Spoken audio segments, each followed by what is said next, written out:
पहले मैं शुरू करता हूँ। टॉपिक बहुत बढ़िया है, लोक संस्कृति से जुड़ी हुई बात है।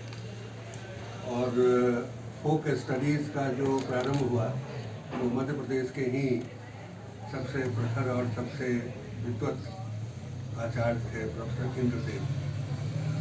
उनके जो Indian council of social science का पब्लिकेशन है ट्रेंड रिपोर्ट, उसमें वर्तमान स्थिति क्या है ना। जबकि आपका टॉपिक जो है वो केवल जागर गाथाओं पर केंद्रित है, तब आप ये महसूस करते हैं कि इसमें थोड़ा बदलाव होना चाहिए। सर एक मिनट सर, जगरिया जो होते हैं ना, अलग अलग जो जागर एक्चुअल नॉलेज जुड़ता जाता है। ये नॉलेज क्या चीज़ है? आइए एक उदाहरण से मैं प्रारंभ करता हूँ। पति पत्नी के मध्य विवाद की स्थिति,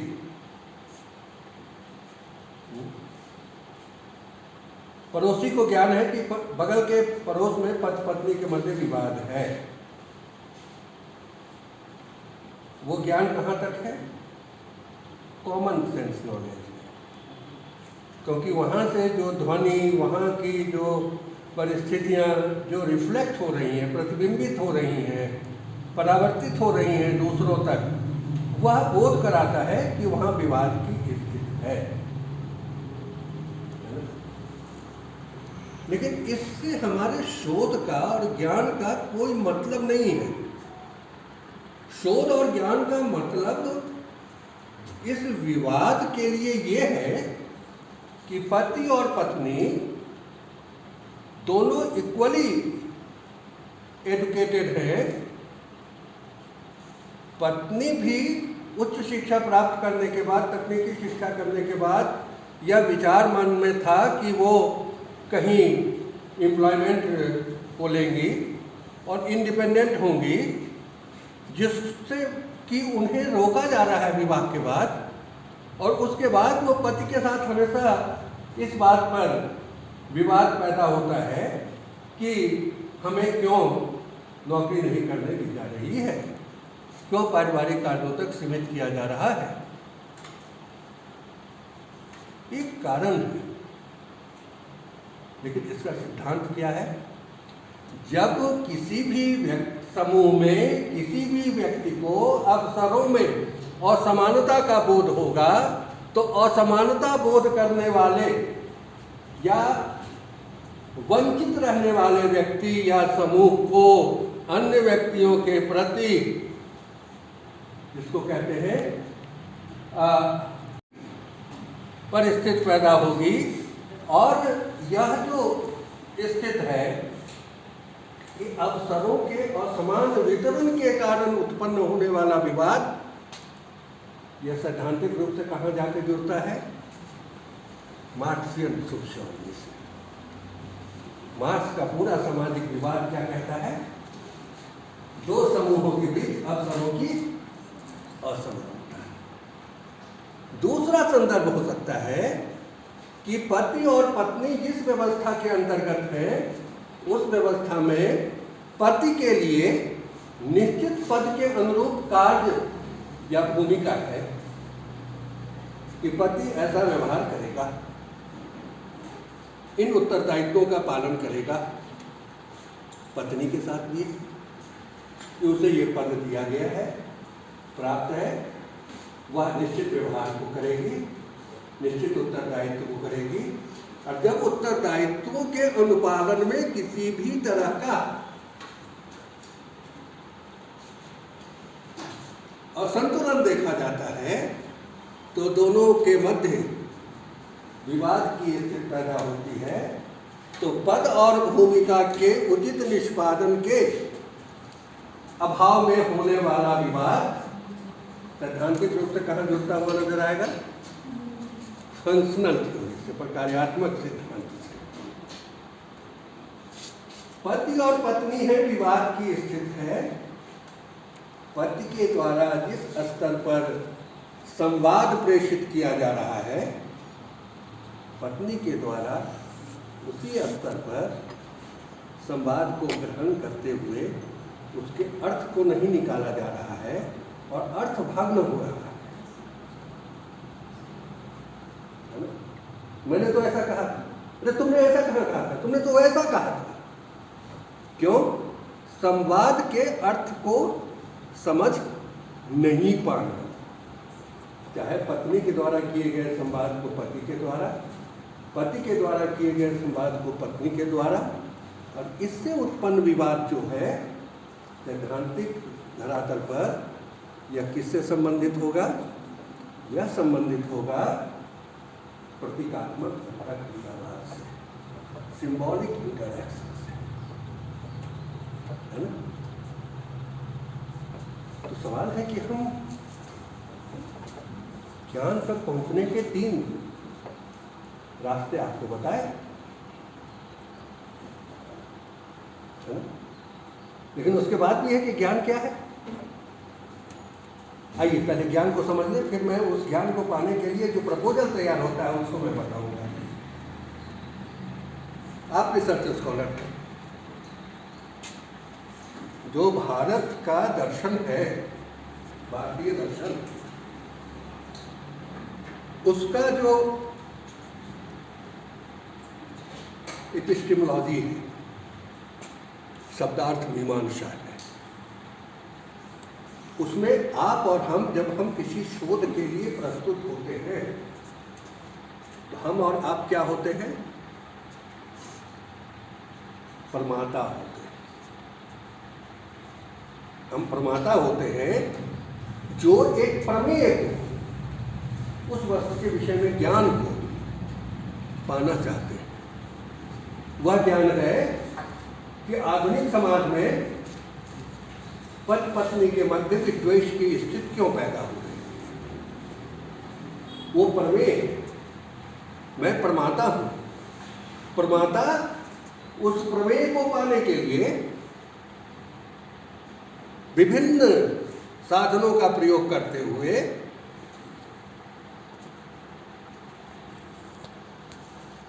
वहां पहुंचना चाहता है, जिसको हम कहते हैं अप्रोच, अधिगम। Meaning of your topic, that is formulation. Formulation क्या है? अब इसको फॉर्मुलेशन को भी समझ लीजिए। एक उदाहरण से मैं समझाने की कोशिश करता हूँ। अभी भी चर्चा हुई थी,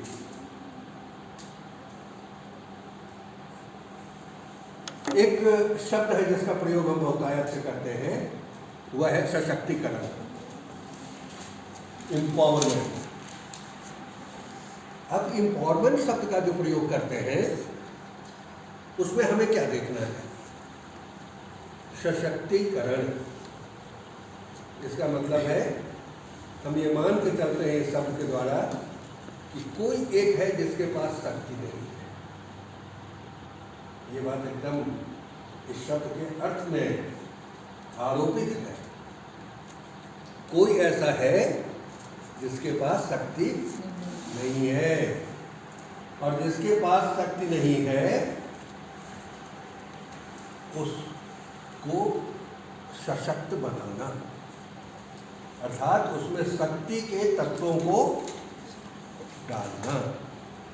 जैसे जो प्राइवेट प्रॉपर्टी है, उपक्रम है, उसको राष्ट्र में मिला देना, राष्ट्रीयकरण।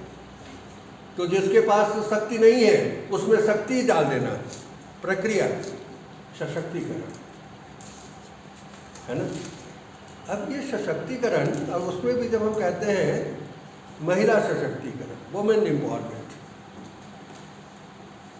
अब यहाँ प्रश्न उठता है कि हम लिख देते हैं महिला सशक्तिकरण के शासकीय या राजकीय प्रयास,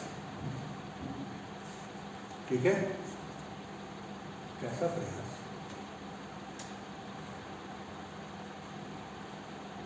प्रशिक्षण के आधार पर आजीविका प्रदान करने के लिए जो प्रयास है, उनकी प्रकृति उच्च शिक्षा प्रदान करके उन्हें अधिक कुशल कार्यपालक के रूप में प्रस्तुत करने की प्रकृति से भिन्न है। किसी भी व्यक्ति महिला को सिलाई बुनाई कढ़ाई का प्रशिक्षण देकर उन्हें कहना कि आप अपनी आजीविका को प्राप्त करें, इसकी प्रकृति एकदम भिन्न है। किसी भी महिला को जॉब कार्ड बना देना और कहना कि आपको 100 दिन मिलेगा, आप सशक्तिकृत से हो गई, उसकी प्रकृति एकदम भिन्न है। कैसे शासकीय कार्यक्रम के बाद सशक्तिकरण की बात कर रहे हैं? और क्या इससे संपूर्ण जनसंख्या, महिला जनसंख्या प्रभावित हो रही है कि आपने महिला सशक्तिकरण शब्द का उच्चारण कर दिया? 0 to 5 फीमेल चाइल्ड, उसके सशक्तिकरण के अन्य पैरामीटर्स हैं जो स्वास्थ्य और न्यूट्रिशन से जुड़े हुए हैं, जो उसके मोर्टेलिटी कम होने से जुड़े हुए हैं, जो उसके प्रॉपर पोषक तत्व प्राप्त करने से जुड़े हुए हैं। 5 से 15 या क्षेत्र का विकास होता है, कार्य करने की शक्ति को शिक्षा के साथ जुड़ने की बात होती है। सशक्तिकरण का फील्ड बदल गया, यहाँ पर स्वास्थ्य की समस्या आ गई। जो मॉडर्न ट्रेंड है उसके मुताबिक 12 वर्ष के बाद जो रिप्रोडक्टिव हेल्थ साइकिल चलता है, उसके कारण उस बिंदु से उस पर ध्यान देना और उसे भावी संतति के पैदा करने के योग्य बनाए रखना, सशक्तिकरण यहां से प्रारंभ होता है ना? फिर 15 से 29 वर्ष, जिसमें शिक्षा का स्तर बदलता है, नेचर बदलता है, स्कोप बदलता है, उसकी गतिशीलता के अलग अलग आयाम पैदा होते हैं, भावी आजीविका के निर्धारण होने लगता है। Arts, technical, medical, engineering, computer, pharmacy, etcetera etcetera, several type of agriculture, mathematics, pure science दिखाई देने लगता है। तो ऐसी स्थिति में शिक्षा और शिक्षा के क्वालिटेटिव इम्प्रूवमेंट, जिसके आधार पर कि वो भविष्य में प्रभावशाली शक्तिशाली महिला के रूप में सामने आ सके, यह सशक्तिकरण का पक्ष है ना? और इसी क्रम में मैरिज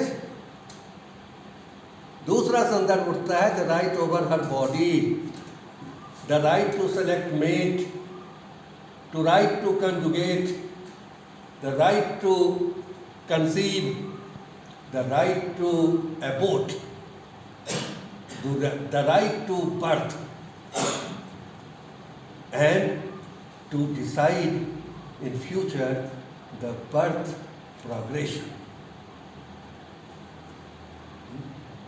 2 साल हो गया सास कह रही है कि अब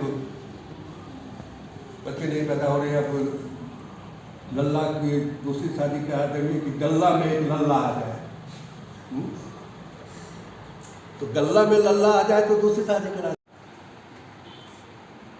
हमारे पास बहुत टॉपिक है, हम बहुत प्रिपेयर्ड हैं। At the time of selection and formulation of research problem, जैसे लगता है कि हम डंप हो गए। और उसका कारण क्या है? गुरु जी के पास पहुंचे, सर एक टॉपिक चाहिए। अरे चुन लो मैडम, हमने तो सोच लिया है क्या करना है। सोशल डेवलपमेंट लगता है जैसे कि एकदम पूरा अल्मोड़ा जीत लिया है। सोशल डेवलपमेंट, अरे सोशल डेवलपमेंट में क्या? सोसाइटी क्या?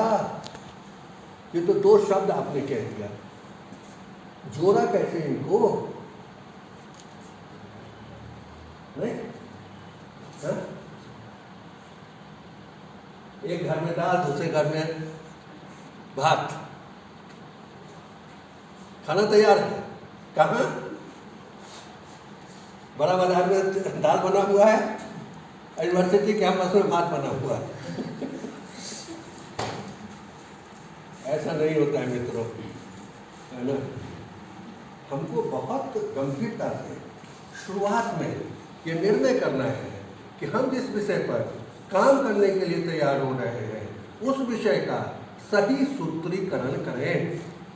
और सही सूत्रीकरण के साथ जो दूसरा शब्द चीज जो जुड़ता है वह है क्षेत्र। क्षेत्र। Indian council of medical science ICMR का जबलपुर रीजन जो है उसके डिप्टी डायरेक्टर थे, हमारे साथ डिलीट किया था। वो PhD के डेमोग्राफी से थे, फिर Indian institute of demographic research Deonar Bombay से उन्होंने डेमोग्राफी में पढ़ाई लिखाई की और PhD की वहाँ से। और फिर उसके बाद आए तो मेरे साथ 4 मोस्ट प्रिमिटिव ट्राइबल्स के रिप्रोडक्टिव टॉपिक था। बैगा चक करके एक है, आप डालेंगे अपने फ़ोन पर बैगा चक तो आपको पता चलेगा कि it is one of the most primitive pocket of tribal population, Baiga, है ना। उन्होंने टॉपिक सेलेक्ट किया कि बैगा चक की उच्च शिक्षित महिलाओं में परिवार नियोजन की वरीयताएं। मैंने देखा और हमने कहा कि जाके कहा दो अपने डिप्टी डायरेक्टर साहब से कि वो गवर्नमेंट के प्रोजेक्ट का सर्वे करें, रिसर्च उनकी व्यवस्था नहीं है। समझ गए कि सर नाराज हो गए और दौड़ते हुए आए, बोले सर क्या हुआ? हमने कहा पांडे जी ये सोचना चाहिए कि बैगा तक में कितनी उच्च शिक्षित महिलाएं नहीं, अर्थात क्षेत्र क्या होगा, क्षेत्र तक हमारी पहुंच कितनी होगी।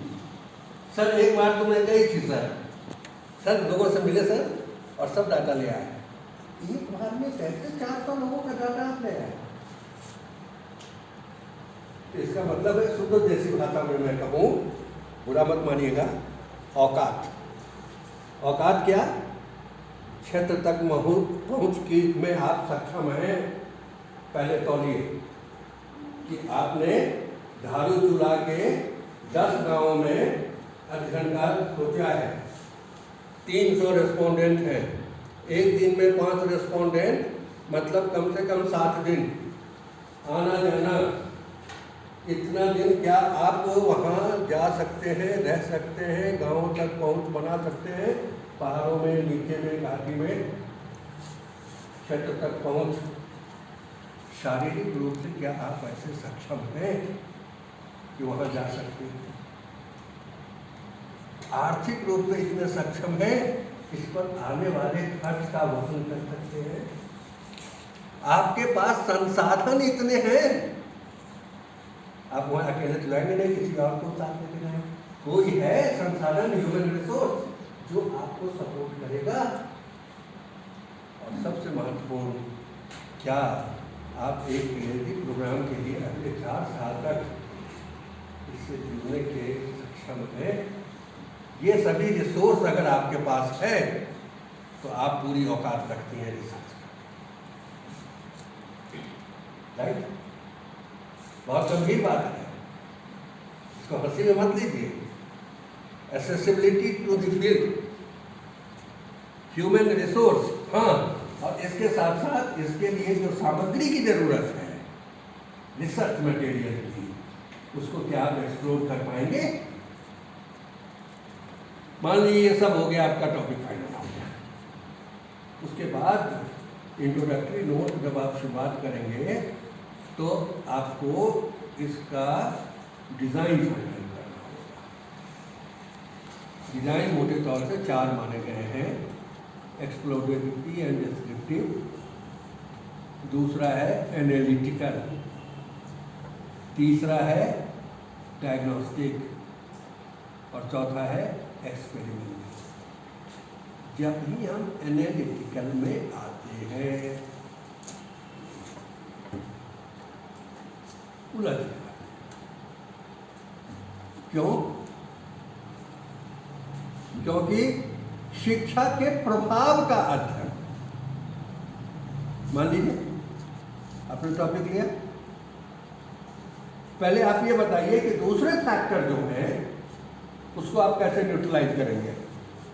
नगर में जो है नगरीय संपर्क, नगरीय कल्चर, एक्सपोजर, मास मीडिया, इसका जो इम्पैक्ट पड़ रहा है लोगों के एक्सपोजर पर, वो ज़्यादा इम्पोर्टेंट है या एजुकेशन इम्पोर्टेंट है, जिसमें वो सभी चीज़ों से जुड़ी हुई कोई भी चीज़ आप क्लासरूम में नहीं पढ़ते। तो आपके पहुंच को ये सब चीज़ें एक्सप्लॉइट कर रही हैं कि एजुकेशन एक्सप्लॉइट कर रहा है, क्लासरूम टीचिंग। बहुत गंभीर बात है। तो आप कैसे न्यूट्रलाइज करेंगे कि और चीज़ों का प्रभाव नहीं, शिक्षा का ही प्रभाव है?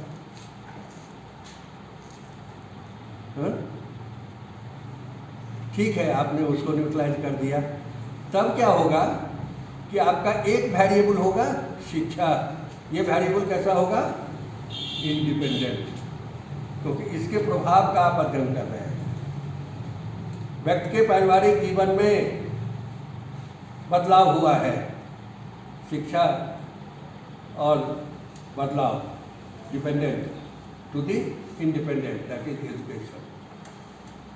परिवार में तनाव, परिवार में अवसाद, युवाओं में आक्रामकता, युवाओं में तनाव, युवाओं के द्वारा क्या कहते हैं विचलनगामी व्यवहारों का प्रचलन, युवाओं के द्वारा मद्यपान, ये जितनी भी चीज़ें हैं ये सभी डिपेंडेंट वेरिएबल है किस चीज़ पर? एजुकेशन पर। क्योंकि कैंपस से जो चीज़ें आती हैं उसका प्रभाव को आपको देखना होगा। तो यहाँ डिपेंडेंट और इंडिपेंडेंट वेरिएबल होगा। जब भी डिपेंडेंट और इंडिपेंडेंट वेरिएबल होगा, हाइपोथेसिस बननी शुरू हो जाएगी। और हाइपोथेसिस बननी शुरू हो जाएगी, हाइपोथेसिस की टेस्टिंग के लिए स्टैटिस्टिकल टेस्ट शुरू हो जाएंगे। ये सब प्रोसेस है जो आपको शुरू में ही निर्णय कर लेना होगा। तो आपको उसी समय लिखना होगा कि ये एनालिटिकल डिजाइन है जिसमें कि ये वेरिएबल डिपेंडेंट, ये इंडिपेंडेंट है, इनके मध्य के संबंध को उद्घाटित किया जाएगा और इसके लिए उपकल्पनाओं के निर्माण के बाद उनका परीक्षण करने हेतु सांख्यिकीय परीक्षणों का प्रयोग किया जाएगा, जिसमें chi test, Z test, T test वगैरह वगैरह आते हैं। पहले निर्धारित करना होगा, पहले सोच लीजिए कि ये करना है हमें, उसको लिखिए। उसके बाद होता है एरिया। एरिया के बारे में मैं कहीं चुका हूँ, एरिया के बारे में आपने लिखा। डाटा कलेक्शन, डाटा कलेक्शन कैसे करेंगे? बहुत महत्वपूर्ण है। डाटा कलेक्शन के बहुत सारे मेथड्स हैं। वो झमेला भी आरडीसी में आ रहा था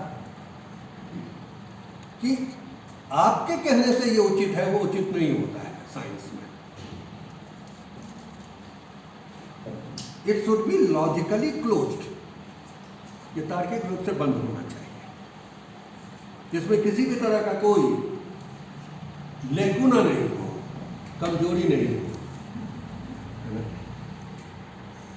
अब अल्मोड़ा जिला के विशेष संदर्भ में, अल्मोड़ा जिला के विशेष संदर्भ में लेने का तात्पर्य यह है कि आप संपूर्ण अल्मोड़ा जिला को, सभी क्षेत्रों को प्रतिनिधि मान रहे हैं।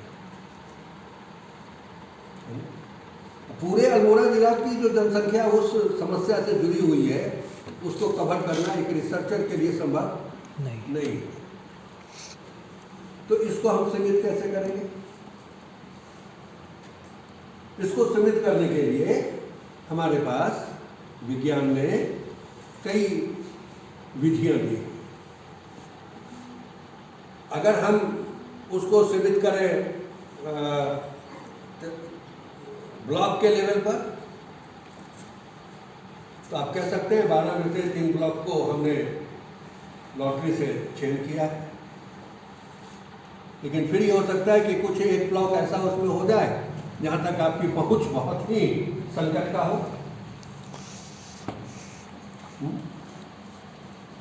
तो एरिया डिफाइन करने के लिए एक मेथड होता है ग्रिड मेथड, जिसका प्रयोग हम नहीं करते। हम पहले डिसाइड कर लें कि इसमें ग्रिड में स्पेस 1 2 3 4 लेंगे, उसको अपने अल्मोड़ा जिले के मैप पर रखा और उसमें जो ग्रिड कटा हुआ है उसको हमने कवर किया। वो जिस गांव जिस क्लस्टर से गुजरता है वो हमारा एरिया हो गया। ये वो तो इस तरीके से क्षेत्र को हम सीमित कर सकते हैं। जो सूचना दाता कौन होंगे इसको निर्धारण करके भी, जैसे हमने कहा 15 से 25 वर्ष की उच्च शिक्षारत युवतियों का सशक्तिकरण का बात है, तो हम इन्हीं जनसंख्या में से लेंगे ना। अब उच्च शिक्षा सशक्तिकरण में है तो उच्च शिक्षा का मतलब है कि BA से लेकर के MA और टेक्निकल एजुकेशन। तो इसमें डिसाइड करेंगे कि हम कहाँ जाएंगे, क्योंकि सभी एजुकेशन के जो अप्रोच होते हैं वो डिफरेंट है। एक मेडिसिन साइंस के स्टूडेंट का अप्रोच सोशल साइंस के स्टूडेंट से डिफरेंट होगा। इंजीनियर का अप्रोच मेडिसिन से अलग होगा, क्योंकि सब आजकल जिसको अपन कहते हैं कि बहुत ही ऑब्वियस स्पष्ट रूप से है कि वो कहाँ जा सकते हैं, क्या कर सकते हैं, तो हम इसको सीमित कर सकते हैं कि राजकीय महाविद्यालय में स्नातकोत्तर कक्षाओं के कला विज्ञान एवं वाणिज्य संकाय के युवतियों के विशेष संदर्भ आपने सीमित कर दिया। या आपको टेक्निकल को लेना है तो आप लिखते कि राजकीय चिकित्सा महाविद्यालय और अभियांत्रिकी महाविद्यालय के विशेष संदर्भ में, तो उसमें तो गर्ल्स जो होंगी उन्हीं को हम शामिल करेंगे।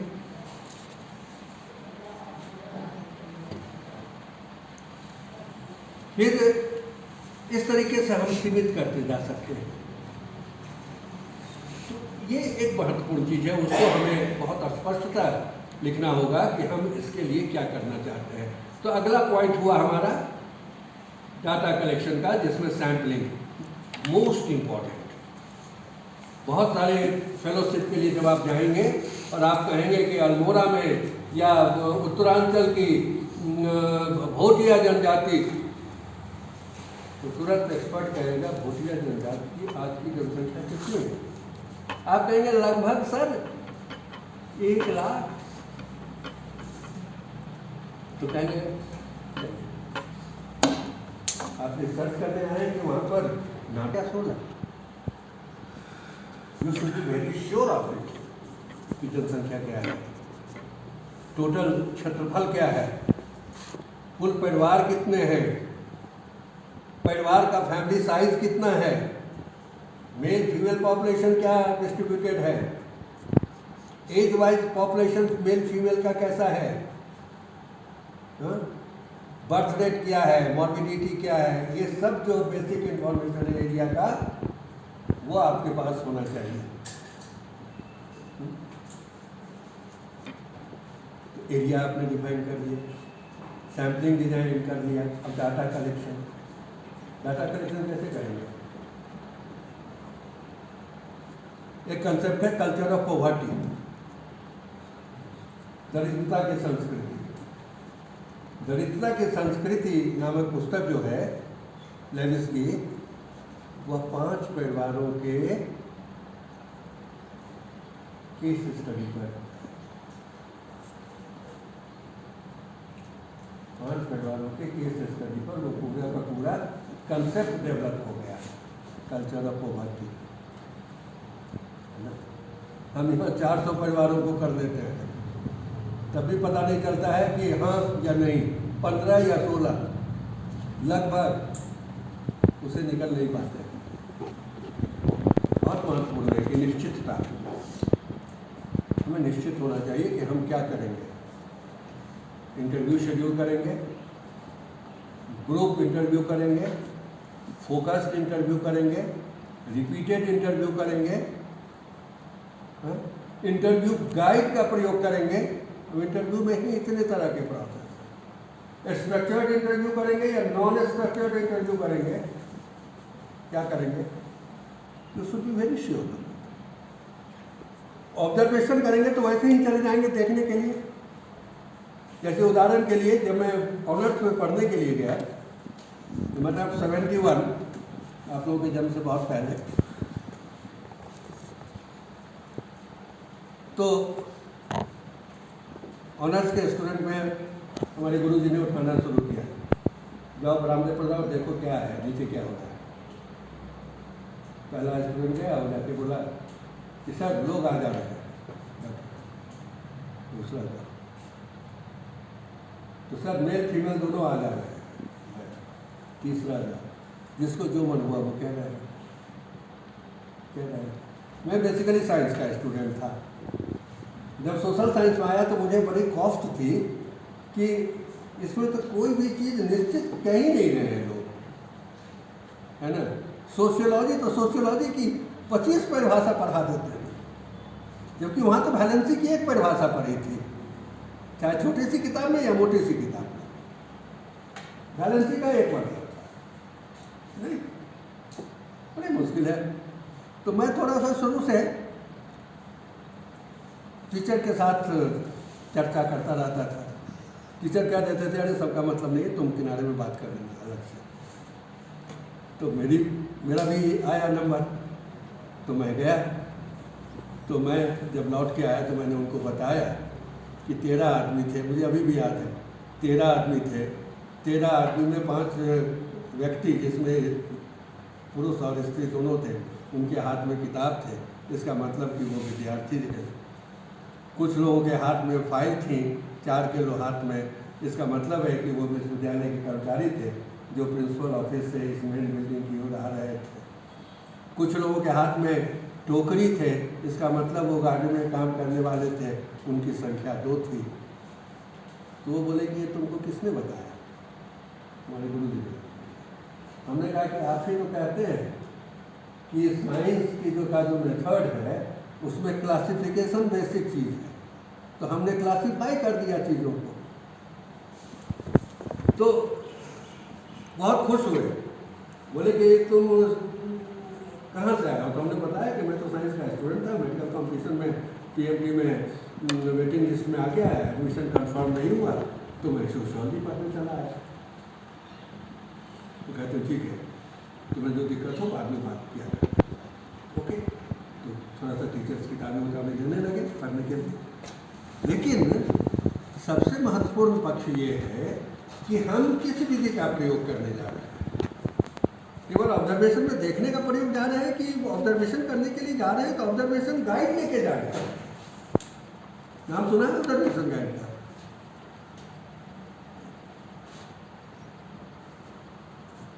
क्या देखना है? ऑब्जर्वेशन करने के लिए फील्ड में गए तो वहाँ क्या देखना है? लिखा रहेगा क्षेत्र की प्रकृति, अवलोकित किए हुए मकान की स्थिति, उसमें करना क्या है? कच्चा पक्का मिश्रित झोपड़ी, मकान के सामने मवेशियों का होना, हाँ नहीं, मकान में पानी की व्यवस्था, मकान में नाले का होना, अगर अंदर जा सके तो क्या आवास जो है वो हवादार है, वहाँ पानी निकास की व्यवस्था है, वगैरह वगैरह। व्यक्तियों के वस्त्र की स्थिति। ऑब्जर्वेशन भी करने के लिए हमें अपने अध्ययन के उद्देश्य के आधार पर अवलोकन करना है ना, कुछ भी तो अवलोकन करके नहीं चले आएंगे। तो ऑब्जर्वेशन गाइड का प्रयोग कर रहे हैं। या क्या कर रहे हैं। It is very important. हम यही नहीं जानते कि हम डाटा कैसे कलेक्ट करें। ये सब जब निर्धारण हो गया तो डाटा कलेक्ट हो गया। तो डाटा कलेक्ट में के बारे में आप क्या लिखेंगे? डाटा कलेक्ट होके आ गया आपके पास इंटरव्यू शेड्यूल में, तो क्या आप उसको चेक भी करेंगे या सीधे सीधे एक्सेल शीट पर डाल देंगे? एक तरफ कह रहा है, पूछा गया कि आप सिगरेट पीते हैं? नहीं, हम ही से पूछा हमारे एक ने कि सर आप सिगरेट पीते हैं? हमने कहा तुम्हारे उत्तर के लिए नहीं। वैसे पूछते हो तो कहता हूँ हाँ, सामने में हमारे टेबल पर एस्प्रे रखा हुआ है। तुम्हारा आंख नहीं काम कर रहा है? क्या रिसर्च करो?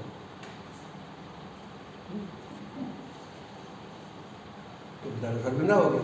हमने कहा कि रिसर्च ऐसे होता है, तुम हर एक चीज़ पूछते क्यों हो? तुम तो देखो सर के टेबल पर, चैम्बर में टेबल पर रखा हुआ है एस्प्रे, इसका मतलब सर सिगरेट पीते हैं, स्मोकर, साइन टिक करो। पूछने की कोई ज़रूरत नहीं। कितना आदमी अपनी गलत चीज़ दूसरों को बताते हैं। इसीलिए कहते हैं ना कि अब स्ट्रक्चर्ड शेड्यूल हमें अवलोकन का भी मौका देती है। तो आपने पद्धति को बनाया, उस पद्धति को पहले आपने संपादित किया, एडिट किया कि कितने में जो सूचना आया है वो क्रॉस तो नहीं हो रहा है। एक ने कहीं सही कहा है, बाद में उसी सूचना को गलत कर दिया है क्रॉस क्वेश्चन के आधार पर, तो उसको एडिट करो। जिसमें बहुत अधिक गलतियाँ हैं उसको रिजेक्ट करो। जो सुधार के लायक है उनसे फिर से संपर्क करो। फाइनल एडिटिंग के बाद जो है उनकी प्रोसेसिंग कीजिए, करना है। या आपको लिखना है कि इसके आधार पर हम प्रोसेसिंग करेंगे। प्रोसेसिंग में हम कंप्यूटर संगणक का उपयोग करेंगे। SPSS के विभिन्न प्रोग्राम का उपयोग करते हुए हम अमुक चीज़ों पर केंद्रित करके सारणियों का निर्माण करेंगे। सारणी निर्माण के बाद आ जाएगा विश्लेषण। अपने उद्देश्यों को ध्यान में रखते हुए विश्लेषण करेंगे। ऐसा नहीं है डाटा कुछ नहीं होता है, क्योंकि डाटा बोलता है। डाटा के बदले में कौन बोलता है? रिसर्चर।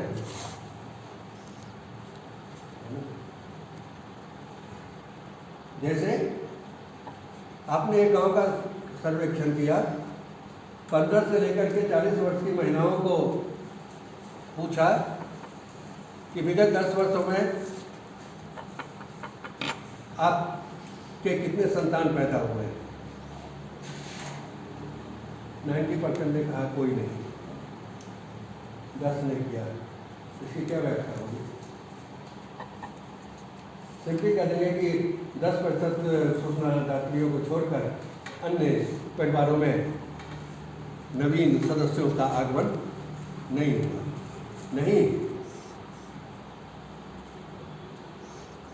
क्योंकि चाइल्ड बियरिंग स्टेज की इतने प्रतिशत परिवारों में से 90% परिवारों में किसी भी तरह के या किसी भी संतान का आगमन नहीं हुआ है। इसका अभिप्राय ये है कि वहाँ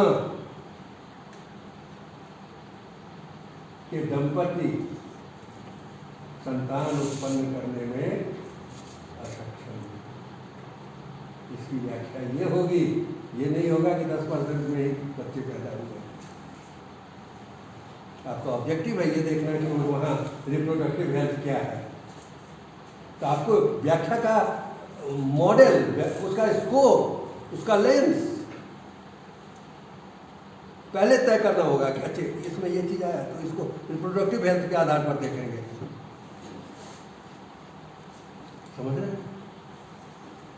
गंभीर चीज़ होता है रिसर्च। लेकिन ये चीज़ अगर आपने पहले फाइनल कर लिया तो पहले से आप निर्धारित है, अरे ये इसको तो हमें रिप्रोडक्टिव हेल्थ के आधार पर देखना है। सिंपल व्याख्या नहीं करनी है। तो विश्लेषण का प्रारूप और विश्लेषण के प्रारूप के बाद निष्कर्ष, रिपोर्ट राइटिंग। तो रिपोर्ट राइटिंग में इन सभी आधार पर है ना सामग्रियों को क्रमबद्ध एवं व्यवस्थित रूप प्रदान करते हुए प्रस्तुत किया जाएगा, जिसमें कि अमुक चर के मध्य के अंतर संबंध को SPSS के माध्यम से प्रस्तुत किया जाएगा। ये 5-6 पेज का आपका रिपोर्ट प्रपोजल तैयार होगा, लेकिन इसमें इतने बिंदुओं पर बहुत गंभीरता से ध्यान देने की जरूरत है। एक एक शब्द का अर्थ होता है। आपके द्वारा लिखे गए एक एक वाक्य जो है वो प्रूव्ड होने चाहिए। वो ऐसा नहीं कि आपने लिख दिया क्योंकि आपके दिमाग में मैं नारी तेरी हाय यही कहानी चला आ रहा है पिछले 60 साल से, यही कहानी है, जबकि शहर में रहने वाले 40% मत पीटे जाते हैं। कौन सी कहानी? जितने सास ससुर हैं वृद्ध, 67% अर्बन पेरेंट्स जो हैं वो एब्यूज होते हैं। कौन बुजुर्ग व्यक्तियों का वर्चस्व फैमिली स्ट्रक्चर में लिखा जाता है?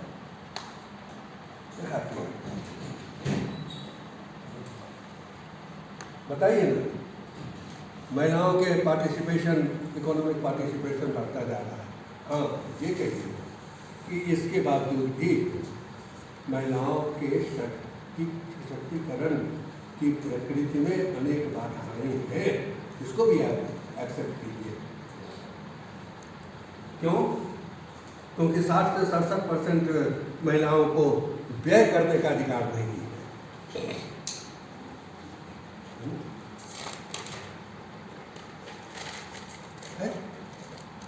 लेकिन 67% पेरेंट्स जो पीटे जा रहे हैं, अब्यूज हो रहे हैं, सोशल मीडिया पर भी आता है कि किस तरीके से माता और पिता की पिटाई हो रही है, अब्यूज हो रहा है। जाकर के हॉस्पिटल का डाटा देखिए, कलकत्ता के हॉस्पिटल में बुजुर्गों को लेने के लिए कोई नहीं आने वाले हैं।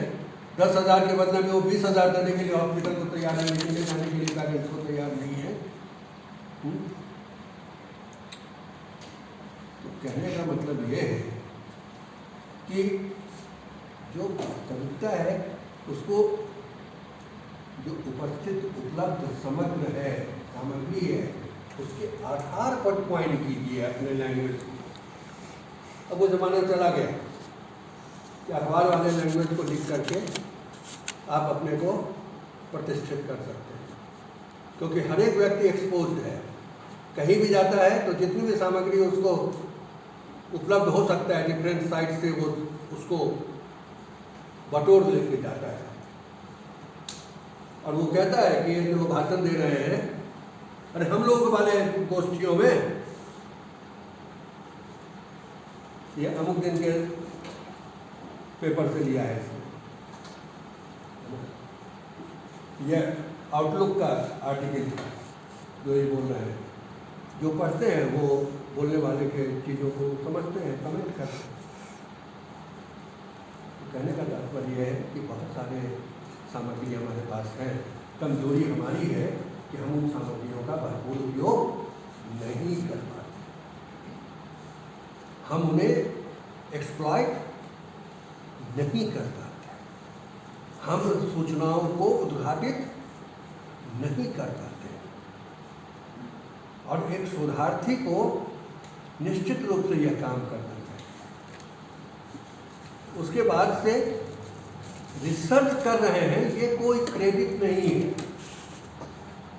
मैं आपको बताऊं, आपकी रिसर्च आने के बाद आपको कितनी बार कोट किया गया है, इंडेक्सिंग, आपका इंडेक्सिंग कितनी बार हुआ, ये क्रेडिट की बात है। तो मित्रों, कम समय में हमने कोशिश की कि आप लोगों को सूक्ष्म तत्वों को, और खास करके ऐसी चीज़ें जो पाठ्य पुस्तकों में बहुत अस्पष्टता नहीं उद्धृत है, उस पर मैं अपने विचारों को साझा करूं। आप लोगों के मन में कोई प्रश्न पूछ रहे? सर मैं एक मिनट पूछ रही आपसे। सर एक तो आप मुझे ये बता दीजिए कि संरचनात्मक और जो वर्णनात्मक होता है, एक तो ये समझ में इन लोगों को नहीं आता है कि वो कहाँ, कौन सी रिसर्च में हम लोग इस रिसर्च डिजाइन को रखें। और दूसरा बात कि हम अगर वर्णनात्मक कर रहे हैं तो वहाँ पर हाइपोथेसिस नहीं लगती है, तो ये दोनों चीज़ें भी आप इसको जरा क्लियर कर दीजिए। देखिए, आपका टॉपिक जो मैंने कहा फॉर्मुलेट करने को, मैंने कहा ना आदि वाला तो सब वाला, आप टॉपिक का नेचर बोलिए, कोई एक टॉपिक बोलिए, कोई एक टॉपिक बोलिए जो आपके मन में रिवर्स हो। माइग्रेशन इन कोविड-19 एक समाजशास्त्रीय अध्ययन। क्या? रिवर्स माइग्रेशन इन कोविड-19 एक समाजशास्त्रीय अध्ययन। Migration, reverse migration, reverse reverse migration पलायन। एंड कोविड-19। कोविड-19। ओके, अब सबसे बड़ी चीज़ ये है कि इस टॉपिक में आपके दो कंसेप्ट हैं, एक रिवर्स माइग्रेशन का और दूसरा जो है वो है कोविड-19 का। अर्थात the reverse migration which was initiated due to कोविड-19। ओके, और यहाँ पर आपने कारण मान लिया है कि ये कोविड-19 के कारण है, ठीक है, ये मान लिया है। पहले ही आपके जो प्रीलॉग है उसी में है कि कोविड-19 ने किस तरीके की परिस्थितियां पैदा की और जिसमें कि आए और अल्मोड़ा जिला के अंतर्गत इतने लोग आए, उसमें अमुक क्षेत्र में सबसे अधिक लोग आए, सबसे अधिक बड़ा गांव है ये, और इसलिए इस क्षेत्र को हमने चुना है। इसमें आपने कहीं भी उसके परिणामों की बात नहीं की। आपने माइग्रेंट्स की बात की, रिवर्स माइग्रेंट्स की बात की, और माइग्रेंट्स के बाद वहाँ आने पर क्या परिस्थिति पैदा हुई, इतने ही की बात की है। आपने कभी भी उसको दूसरे वेरिएबल्स के साथ देखने की कोशिश नहीं की। अगर आप कहते हैं कि reverse migration and its impact on family relation in Almora, तो तुरंत ये हो जाता एनालिटिकल डिजाइन। अभी आपका डिज़ाइन जो है डिस्क्रिप्टिव कम एक्सप्लोरेटरी डिज़ाइन है, तो टॉपिक ही कहता है कि ये डिस्क्रिप्टिव एंड एक्सप्लोरेटरी डिज़ाइन है। और वहाँ पर हम क्या शुरू से पढ़ते हैं साइंस में, मेथोडोलॉजी में, कि कॉज इफेक्ट रिलेशन है ना, every cause has its effect. फिर ये कॉज बदल जाए, फिर चेन बनता है। जब भी ये होगा, ये कॉज जो है इस इफेक्ट के लिए ये इंडिपेंडेंट होगा और ये डिपेंडेंट होगा। तो जब भी हमने डिपेंडेंट इंडिपेंडेंट के बीच में दो चीज़ों को लाया, हमारा डिजाइन एनालिटिकल हो गया, है ना। और जब एनालिटिकल हुआ, हमारी हाइपोथेसिस बननी शुरू हो गई, है ना, है ना। जैसे ऐसे व्यक्ति जो रिवर्स माइग्रेशन से पहले परिवार में निश्चित राशि की सहायता दिया करते थे, रिवर्स माइग्रेशन के बाद उसे बंद किया गया और इसने पारिवारिक संबंधों में तनाव उत्पन्न किया। अब इसमें यह होगा कि रिवर्स माइग्रेशन क्रिएट्स, कर लीजिए अगर नोट करना चाहें तो, अपना इंट्रोडक्शन जरूर देंगे कि मैं अमुक जगह से अमुक बोल रहा हूँ या बोल रही हूँ। 94251 50991 एक ही मोबाइल नंबर हमारा है, जब से मैंने मोबाइल लिया। आप लोगों की तरह पल पल में नहीं बदलता हूँ।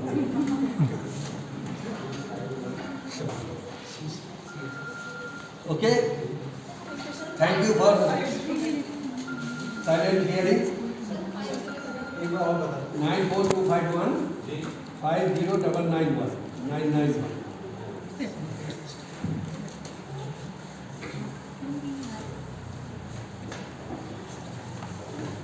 बहुत बहुत धन्यवाद सर।